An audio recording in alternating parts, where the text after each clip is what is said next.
Have a roll call vote, please, Madam Clerk? Mr. Mormon? Here. Mrs. Kryling? Here. Mr. Lane? Here. Dr. Elliott? Here. Mr. Schreiber? Here. Mr. Powers? Mr. Markison? Here. Very brief. I believe this is our last full meeting of the school year. Is that true, Principal Rogers, or will there be another one before the end of the school? Yeah. Next meeting in June will be after the students graduate. Okay, that's true, because I have a senior, and she's been graduated for about 3 months, I think, so in her mind. So it's been an exciting year. I mean, a lot's happened. I don't need to recap the whole year. We'd be here till midnight. But we had a great prom. At least my daughter said it was a great prom. Over 730 kids attended prom downtown, and it was safe and fun, and nothing bad happened that at least I became aware of, which is good. Mike's working on the weather for graduation on June 6th to make sure that it's sunny and about 75, as it always is at every graduation I've ever attended, which is one. Okay, 70. We had our TEDx event, which was very successful. The Business Incubator program is an incredible program, an incredible class that we all should be proud of. And Pitch Night is on May 28th, and I believe everybody's invited, or everybody that would like to go can come and see that. All the freshmen have notepads. Next year, everybody will have notepads at Lake Forest High School, which is very exciting, and that program's gone very well. In the future, we'll be welcoming the class of 2019, which is frightening to say. If y'all remember when you were kids and you looked forward to the year 2000, well, now we're talking about kids that'll be graduating in 2019. Seems impossible.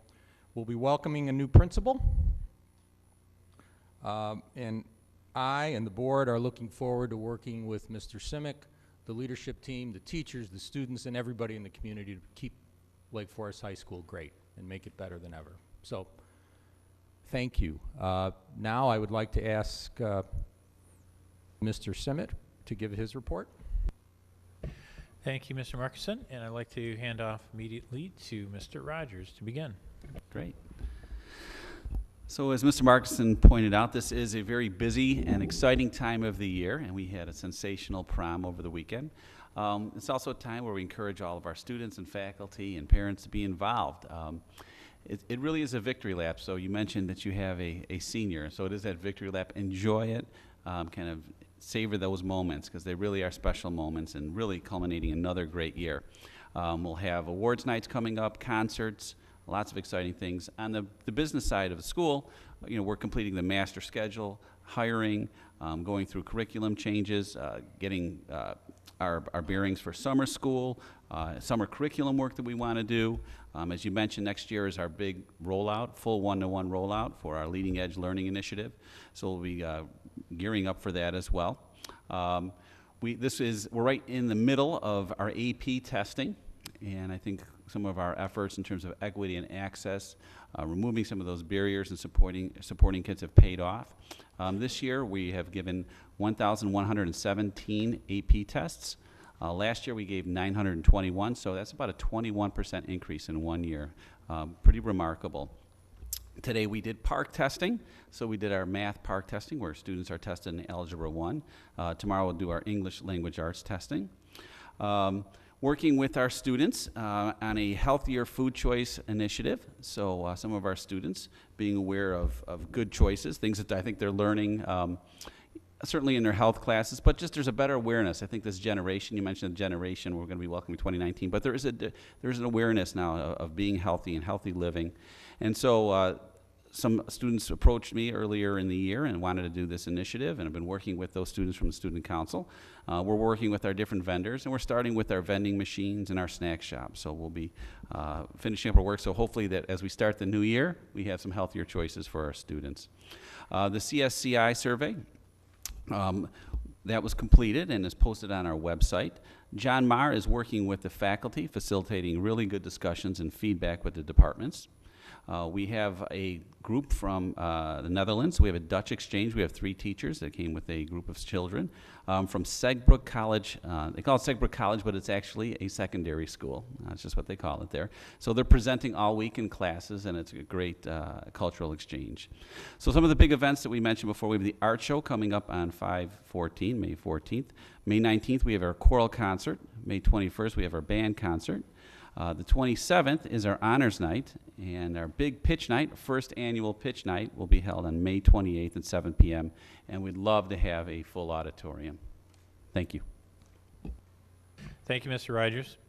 The most pressing issue at the moment is the status of the principal search. The timeline that was laid out marked May 12th as the date on which a recommendation was due to the board, and I am happy to report that we have made good on that tentative timeline and provided a recommendation to our board. This was done in closed session due to the need to complete final hiring details, which should be wrapped up within the week. We want to bring this hire to a conclusion as quickly as possible in order to begin the critical transition processes for Mr. Rogers to West Campus and to our new principal at East Campus. And I look forward to introducing our new principal at our next meeting. The best day of the year in the life of this school district is ahead of us. And for our new board members, I hope you have June 6th on your calendar. Graduation is on June 6th, also known as D-Day. And we have, I ask you to please conduct whatever private or public incantations necessary to ensure sunny and 70 on that day. Thank you. Are there any members of the public who would like to speak? No members of the public? Mike, are there any reports? We have one report, and that is the Equity and Access Report. I'm pleased to ask Dr. Maher to bring us up to speed on really impressive and really important work that he and the administrative team at our high school have been working on all year. Thank you for having me this evening. It's very exciting to get a chance to tell you about what's happened this year with our progress related to equity and access. And so I'd like to start right away and by mentioning that there are a number of factors involved with this whole process of equity and access. And the idea is certainly to focus on student success and balance. These particular factors that are in this diagram, this is almost oversimplified in that these factors all are intermingled to each other. They're connected, they're interconnected, and they all have an effect on the student's success. Also, we can emphasize all of these. We have control over these factors, and so it's been very exciting to get involved with promoting the work that's been involved with these particular areas. Just to hit a few of these. Teaching and learning. Certainly our teachers have worked very hard recently to build their own practices to make sure they meet the needs of all of Lake Forest High School students.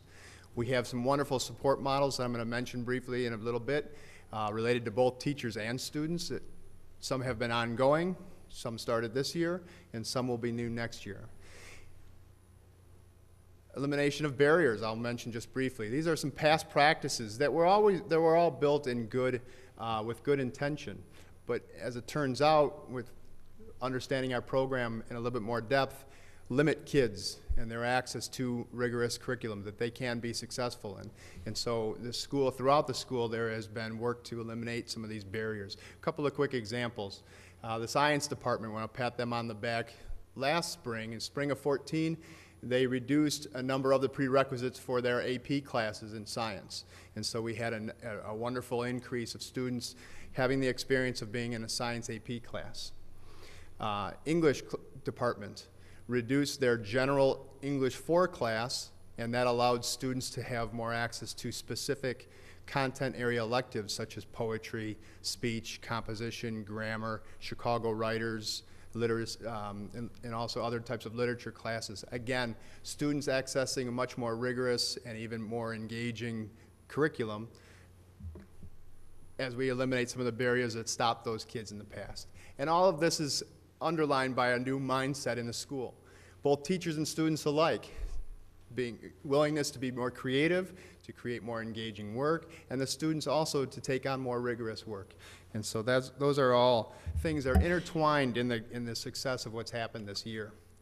In particular, I want to mention a little bit about the support program for students in particular. We've had an ongoing Enriched Studies program to help kids with executive function skills and also with organizational skills to support kids that struggle. We have an ongoing core team model. There's 4 core teams in our high school. When students struggle, it's a team approach to problem solve to get interventions to support kids. We also have revamped the resource centers for mathematics and writing and literacy to provide, again, more access for kids to get support, just easier to leave study hall, easier to access those supports. And so, again, these things are all combined with some of the evidence of what's happening in a moment here. And I want to also mention what's timely, relevant professional development for our teachers to build that capacity. We've had a mentoring program. It's a 2-year mentoring program. Amy Bertman and Elizabeth Wolf, again, work with our new teachers in the high school. Had a lot of success with that. Certainly, we've heard the brainchild of Gio and Barry with the yoga studio, with a lot of professional development for teachers related to technology. Again, you can never underestimate the power of the technology of being able to differentiate for instruction for kids, making work more engaging for students. Again, those are some of the current teacher supports that we've developed. But also in the future, I'm very excited to mention that we're going to have 2 positions of partial positions for learning facilitators. Again, a teacher support to allow teachers frustrated with students in a class that I'm not getting through to the student. I'd like to meet the student where they are so they can be successful. We have designed supports for those teachers to work collaboratively during the school day to get some assistance. And so what has that done for us then? So we're at this point of the year. What do we have ways to measuring this success? I'm going to present 3 different areas that are all interconnected, okay? And so the first thing, this happened in November. So we've been tracking level changes I've been doing it for about 5 years in mathematics, and then we expanded it to the other core areas. And I'm just showing mathematics here because it's the most dramatic change of what's happened this year. So these numbers, these percentages are based on the requests and the placements of students in math classes. And I took this from spring of 2013 and then most recently spring of 2015.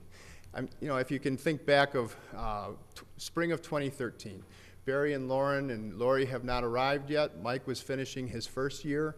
And so I'm going to use that as our pretest of where our programs were at that time. And as you can see, the below grade level algebra classes have decreased by 29%. Geometry below grade level has decreased by 39%.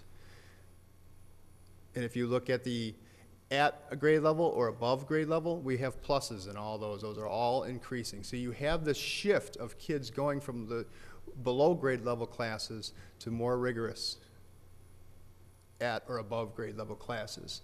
I saw similar types of shifts in social studies and also a little bit in science, not as dramatic as what we're seeing here, but also I saw a little bit of that in science.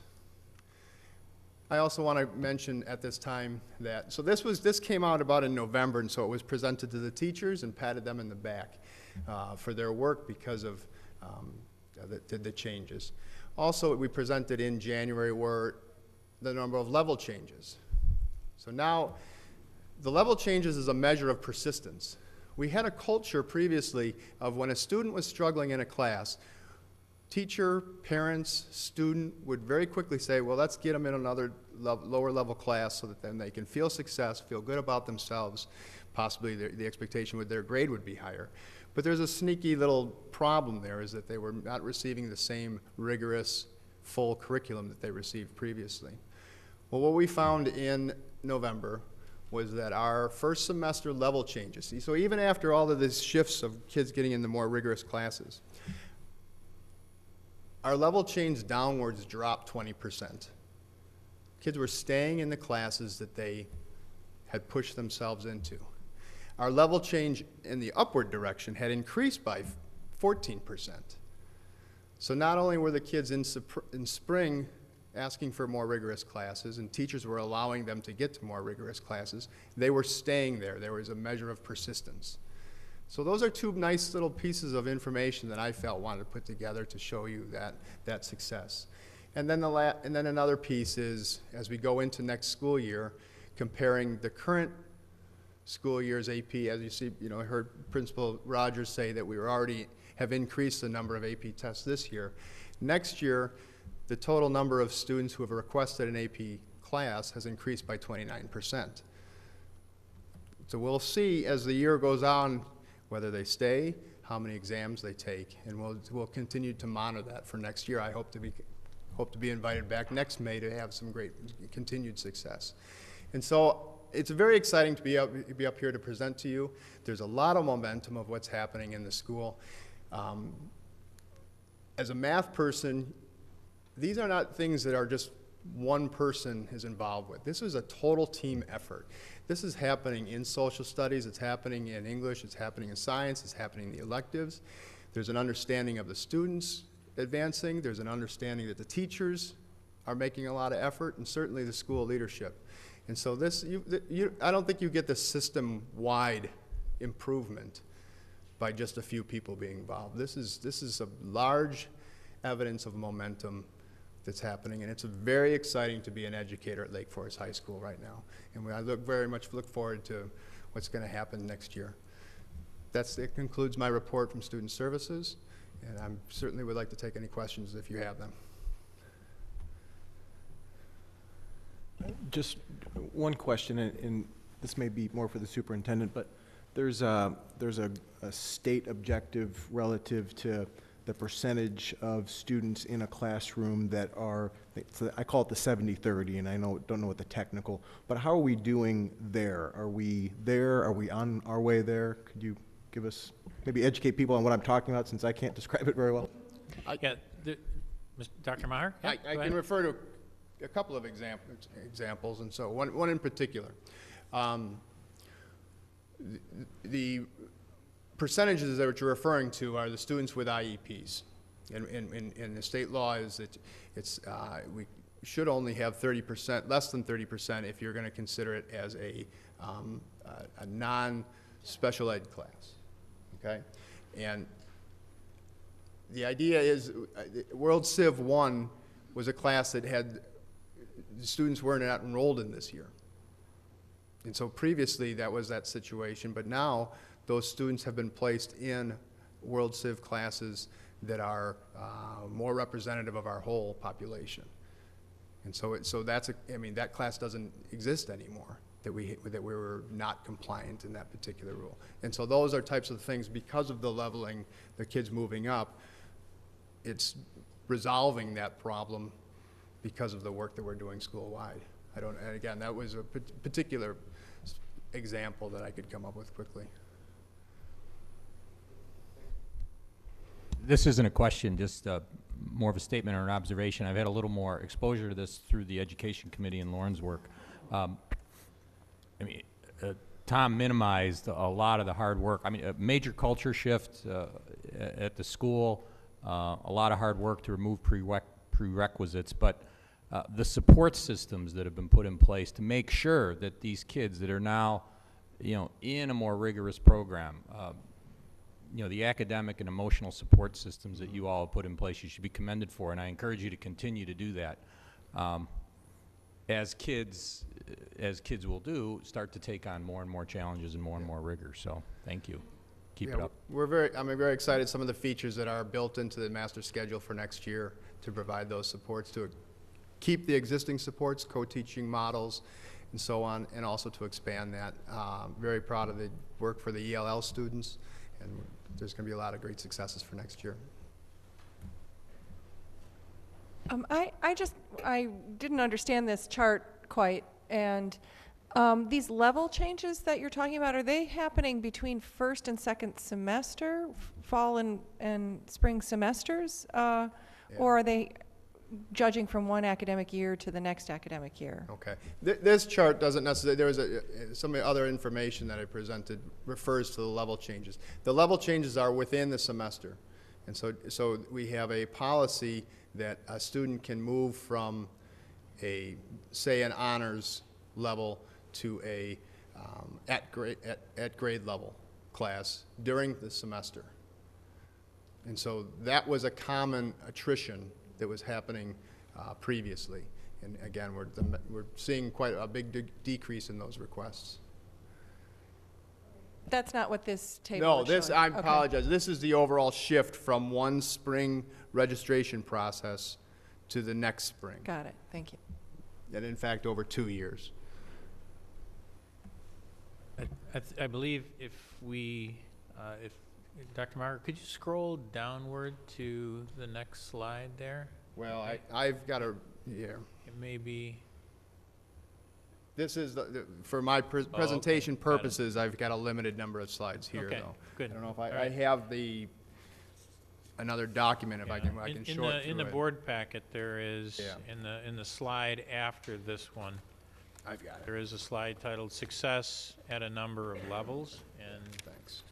Mrs. Elliott, I think that may I've got be it. the one, or Dr. Elliott, sorry, that you may be referring to as and Dr. Meyer, you referred to this earlier too, that the students that are changing upward and students changing downward, there's some background work that has been done in this that is very easily overlooked, and it's an opportunity to state publicly some of the things that I know have happened over the course of the year. One of those things was that Mr. Rogers and Dr. Maher went student by student and read individuals' IEPs. Those are plans for special ed students, looking for whether or not students had a disability in the area and whether they were appropriately placed. So individually went through. And there were changes that were made there in order to increase students' access to rigorous programs. So for example, if a student has a math calculation disability, it's one thing to have a at grade level or below grade level math class. What very frequently happens is that student will have a below grade level history, English, and science course, even though they don't have a disability in those areas. And so that placement has been very successful for a number of those students. And I just want to express my sincere appreciation for the work that Dr. Maher has done in his first year and at student services and tracking, very data-friendly person in that department, and also creating really easily understandable and accessible data for us to see and track some of our student performance. Today's just an example of that. So I really think this is as indicative of the really serious work that we are doing as anything else in the building. So I really Thank you. appreciate the report and especially the effort that is behind it. Thank you. This is the data that more clearly stated Got it. about the level changes within a semester. Okay? Any other questions? Any other questions? No? Okay. Okay, thank you. We're going to move on to board committee reports. I know the Education Committee hasn't met in the last month. So I know Finance and Operations did meet. Mr. Schreiber, you're going to give a... Yeah. So we had our Finance Committee meeting yesterday. Is that yesterday? At 7:30. We had no public participation. The March 4th meeting minutes were approved. Also, we covered the fact that we no longer sell textbooks to students, so they're no longer considered inventory, and a different accounting practice must be used. And the so what about that is the district must write off $550,000 in textbook inventory. So Alan and Brittany presented brief update on the FY15 year-end projections. Alan discussed current pension funding and how it could change in the future.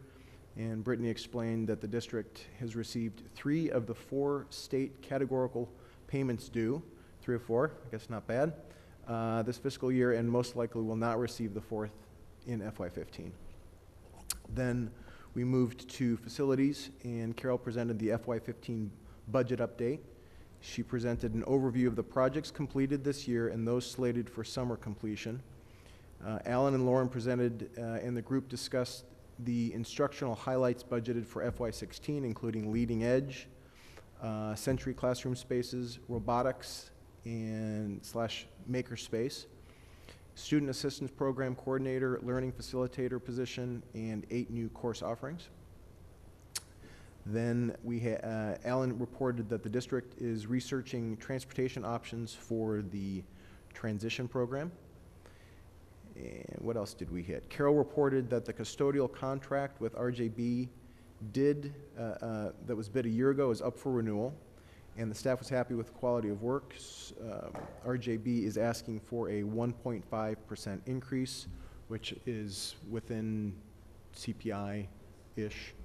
Laura Clegg reported on proposed changes to student parking, which may include going to semester parking instead of every other week parking, and we adjourned at 9:07. And I know we had several people participate. I don't know if there's anyone else that would like to add anything to that. I'll add, the RJB contract is in the consent agenda tonight for approval. Moving on to liaison reports. Are there any liaison reports this month? Just for the NSSED, first, it's an ongoing work in progress where we are looking at different ways to finance the NSSED. For those that don't know, NSSED is a consortium that we're a member of. There's 18 member districts. And we're trying to find something that's more equitable, especially as, Lake Forest has actually done a great job bringing more and more of the students back in-house, which, if we can do it here, that's the best place to have, students, in their home district rather than sending them to Highland Park or other places beyond. But anyway, it's a work in progress. Sad to report, my contemporary at 67, Mike Borkowski, got promoted to board president, so he is going to have to retire as an SSED board member. And other than that, we're going to keep working at it and kind of hold their feet to the fire, and because really we are a low-use district, and as such, we feel we're paying more than our fair share, especially as we bring more and more students back in-house. That's all I have. Thank you. Action items, Mr. Simic? Thank you, Mr. Markison. The first of our action items is a parameters resolution for those of our board that have been around since the last one of these was approved. You recall that this is something that went through the Finance Committee, and Mr. Alvis can tell us in more detail what this means for our newer members.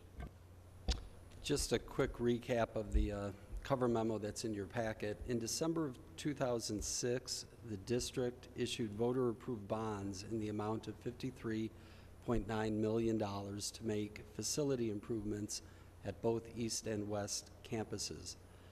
The bond repayment schedule is 20 years, but they're recallable, meaning they can be refinanced after 10. That date is actually then would be December of 2016. There is a strategy where we can take a portion of that, up to $10 million of what's considered a bank qualified amount, and actually refinance that earlier. We work with William Blair on this, and we've monitored this over the last year or so. And it's really a timing issue. As long as rates stay low, the longer we wait, the more we'll potentially save. Because right now, there's something called negative arbitrage. And with each passing month, that amount goes down. But if things start to change in the marketplace, we may want to act and act quickly. And so what's before you is what's called a parameters resolution and an escrow agreement. This was passed by the board in February, but with the change of the board, that expired. And so we're asking that you again approve it tonight. What this would do is authorize the treasurer, who is me, and the finance chair of the board to act if market conditions are such that issuing the bank qualified amount of 10 million this calendar year makes sense. Now, all told, depending on what you take for rate assumptions, we're potentially looking at saving $4 to $5 million over the remaining life of the bonds by doing a portion now and doing the balance next year. And it's important to note that all those savings accrue directly to the taxpayers, not to the district, because these are referendum debt. So it's something, again, we've monitored, we continue to monitor, and then based on the advice from William Blair, we may want to act on that, on this portion before the end of this calendar year. Can't be overemphasized to our millions of viewers at home, our taxpayers, that all of the benefit accrues to the taxpayer. So bear with me because I have to read this. May I have a motion to approve the adoption of parameters resolution providing for the issue of not to exceed 9.9 million general obligation refunding school bonds, Series 2015 of Community High School District number 115, Lake County, Illinois, for the purpose of refunding outstanding bonds, providing for the levy of a direct annual tax sufficient to pay the principal and interest on said bonds, and authorizing the sale of said bonds to William Blair and Company, LLC. May I have a second? Second. May I have a roll call vote, please? Ted, second. Oh, I thought I was the motion. Oh, may I have a I'm sorry. May I have a motion? Ted made the motion. May I have a second? Second. May I have a roll call vote? Mr. Mormon? Aye. Dr. Elliott? Aye. Mrs. Carling? Aye. Mr. Lane? Aye. Mr. Schreiber? Aye. Mr. Markison? Aye. May I have a motion to approve the adoption of resolution authorizing and directing the execution of an escrow agreement in connection with the issue of not to exceed 9.9 million general obligation refunding school bonds, Series 2015 of Community High School District number 115, Lake County, Illinois. So moved. May I have a second? Second. Roll call vote, please. Mr. Schreiber? Aye. Dr. Elliott? Aye. Mr. Mormon? Aye. Mrs. Carling? Aye. Mr. Lane? Aye. Mr. Markison? Aye. Moving on. May I have a motion to approve the Human Resources report, Human Resources items as presented? So moved. Second? Second. Roll call vote, please. Mr. Schreiber? Aye. Mr. Lane? Aye. Dr. Elliott? Aye. Mr. Mormon? Aye. Mrs. Carling? Aye. Mr. Markison? Aye. Next, we've moved several items that we would normally move separately onto the consent agenda, so if there are any questions or discussion, I would hope that our board would ask those now. But first, may I have a motion to approve the consent agenda items, including, I need to read all of these, I assume. Approval of disbursements, payroll, and financial statements. Approval of East Campus waste contract in the amount of 185. No, I'm not going to read all that. The monthly haul-away fee. The approval of custodial contract bid renewal in the amount of $6,284,434. No. 628. It's not what's written on mine. The approval of a Royal Publishing Program agreement. The approval of designation of depositories. The minutes of a regular meeting. The minutes of an executive session. 3 executive sessions. minutes of a special meeting, the approval of summer roofing project bid, and the disposal of audio recordings. I need a motion. So moved. Second. Second. Roll call vote. Mr. Mormon? Aye. Mrs. Carling? Aye. Mr. Lane? Aye. Dr. Elliott? Aye. Mr. Schreiber? Aye. Mr. Markison? Aye. The announcements. Mr. Simic, do I do the announcements or do you do the announcements? You, sir. Okay, May 19th, we have a choral concert. May 21st is the band concert. I invite everybody to those. I've been to both. They're very, very good. We have a lot of talented kids in this community, as you all know. Memorial Day is May 25th, no school. Our last day off of the school year. Is that true? I hope. May 26th is the orchestra concert. June 4th, 5th, and 8th are final exams, and D-Day, June 6th, is graduation on the front lawn at 2:30. The last day of school is cut off on my form. I believe it's June 8th. Is that true, Mr. Rogers? And then next June 9th, we have another meeting right here at 7 p.m. Did I miss anything? Nope.